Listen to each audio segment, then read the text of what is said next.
Today, too many patients aren't getting the care they need. That's why United Health Group is innovating how healthcare is delivered, offering creative solutions that focus on patient outcomes, preventing disease before it starts, making care easier to get and less expensive, reshaping care to help more people live healthier lives. Learn what United Health Group is doing to help people get the care they need at uhg.com/mission. Taste the Mediterranean at Whole Foods Market with a vibrant selection that captures the flavors of the region. Shop coastal favorites like responsibly farmed whole bronzini and jumbo white shrimp, and pair them with specialty pastas, robust olive oils, and aromatic sauces directly sourced from the Mediterranean. Want a fast and easy dinner? Grab refreshing Greek salads and tortellini from the prepared foods department. Taste the Mediterranean now at Whole Foods Market. What do the steam engine, electricity, and AI have in common? They don't just change how we work, they transform entire economies. Where the Internet Lives is an award-winning podcast from Google about the unseen world of data centers. This season, we're going inside the AI revolution.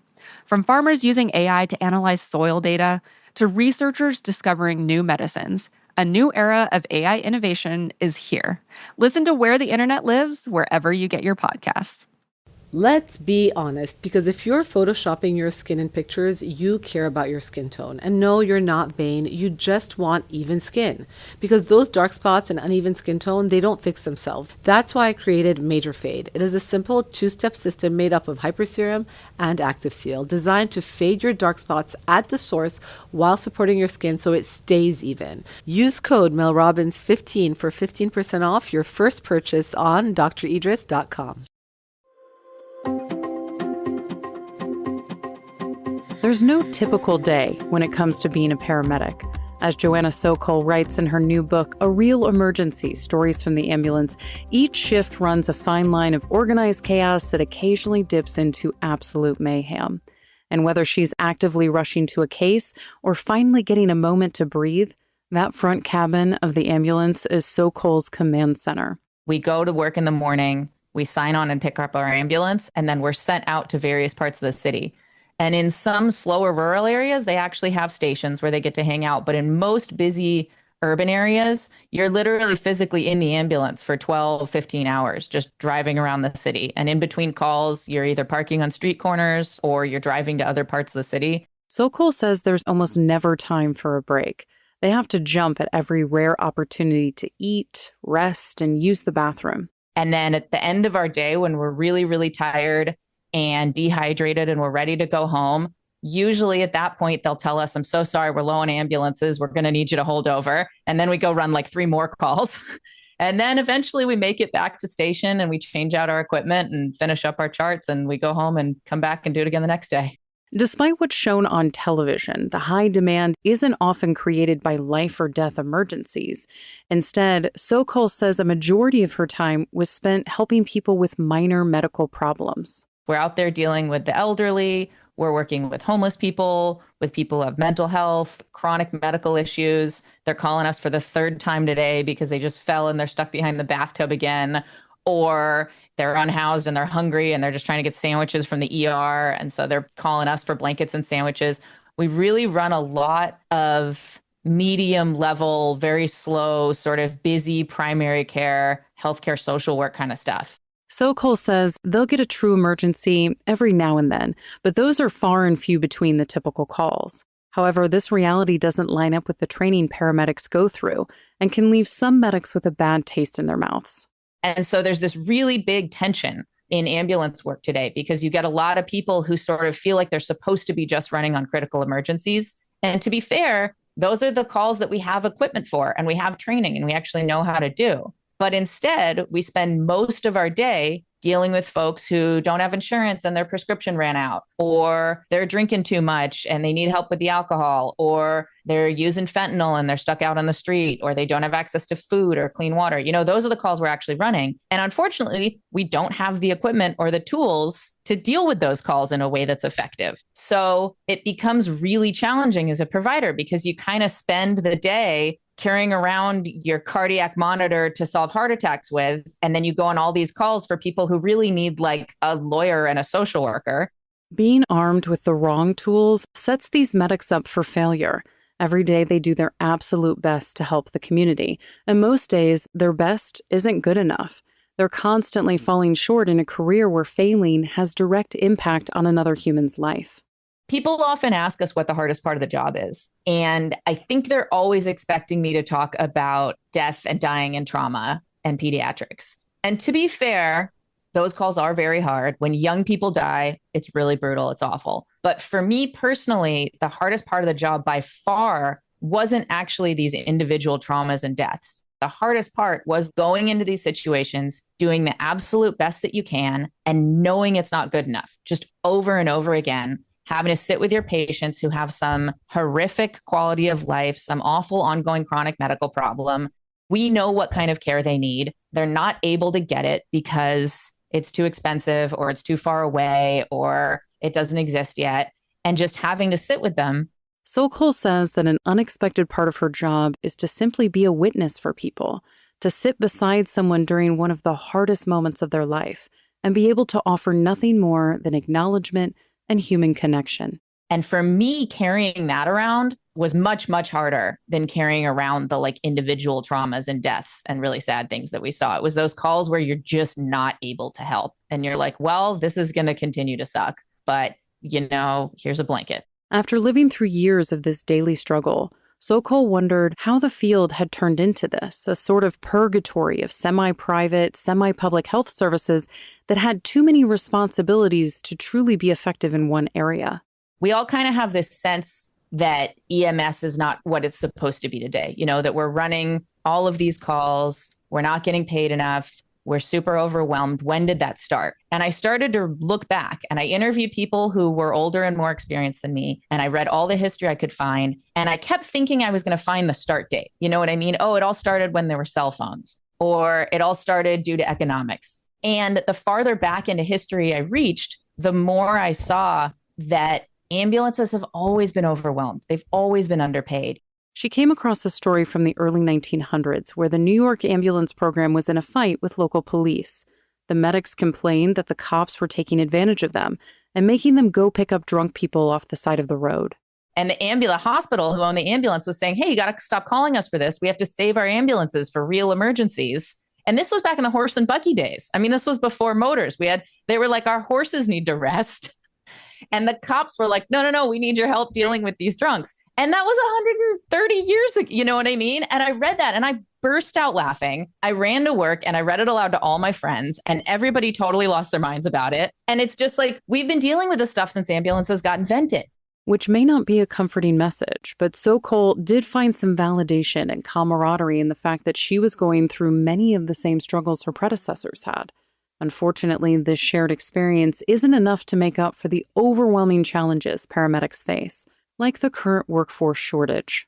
In general, we get paid really poorly. We get treated really badly. So the amount of people that want to do the job is less and less every year. The job is really confusing and hard. It is very rewarding too. I really, really loved it, but it's really hard to do past your 30s because it's so physically demanding. Not to mention the mental toll of sleep deprivation, compassion fatigue, and PTSD. Sokol included the perspectives of various paramedics and EMTs in her book, many of which talk about mental health. And though there's been a good effort to address these concerns, Sokol thinks that there may be other, more pressing issues to look at first. I'm really happy that it's starting to happen, but no amount of therapy is going to make up for the fact that I've been awake for 48 hours. We're working these really long hours. In San Francisco, where I spent the bulk of my career, we actually made pretty good money, but the median wage for paramedics in the US is $25 an hour.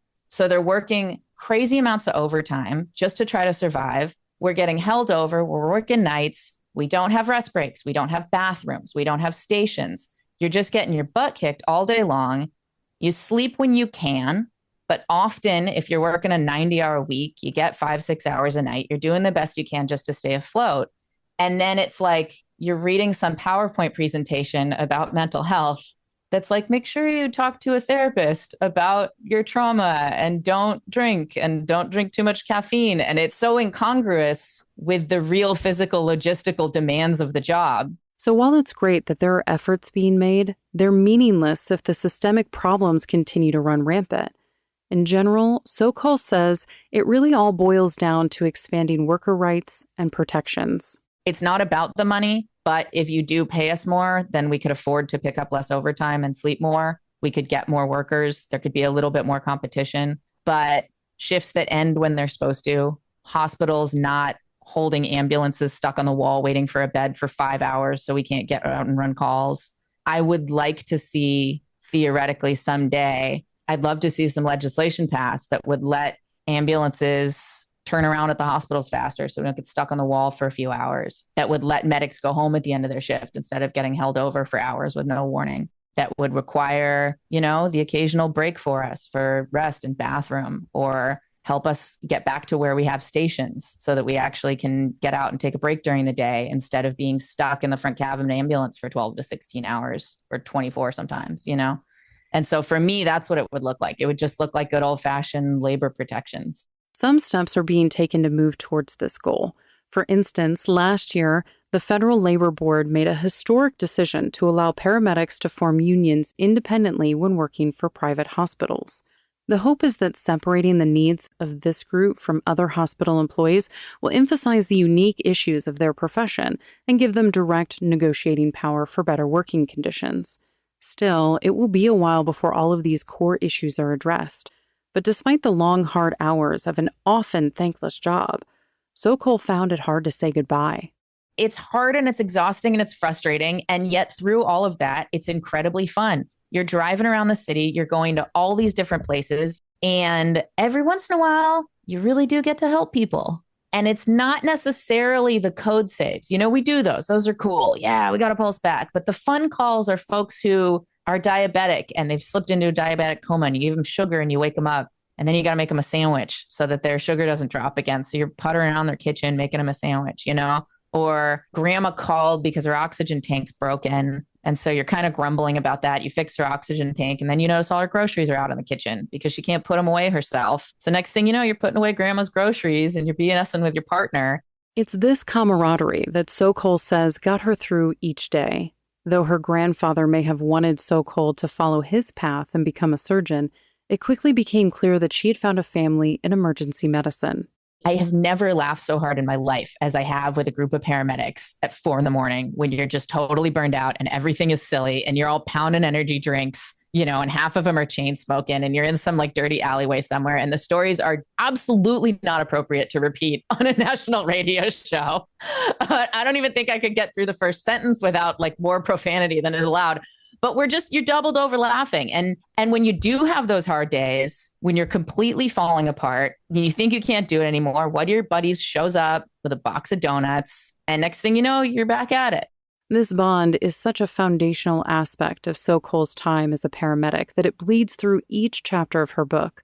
What she thought would be a bunch of stories about patients and cases turned into a book about the medics, giving them space to feel heard and appreciated. I'm so impressed to this day by all the people that I worked with. And I wrote this book for them. I want them to read it and feel a little bit validated. I want them to see that they're not alone. I want them to see that people are out there fighting. Maybe we can make it better. Maybe we can't, but we are in this together. And hopefully some people will hear our stories and, I don't know, vote for us to get bathroom breaks. Sokol's book, A Real Emergency, is available now wherever books are sold. You can find more information about all of our guests on our website, ingoodhealthpodcast.org. For more behind the scenes, follow In Good Health Pod on Facebook, Instagram, and X. Our editor-producer is Kristen Farrah. Our executive producer is Amira Zaveri. I'm Elizabeth Westfield.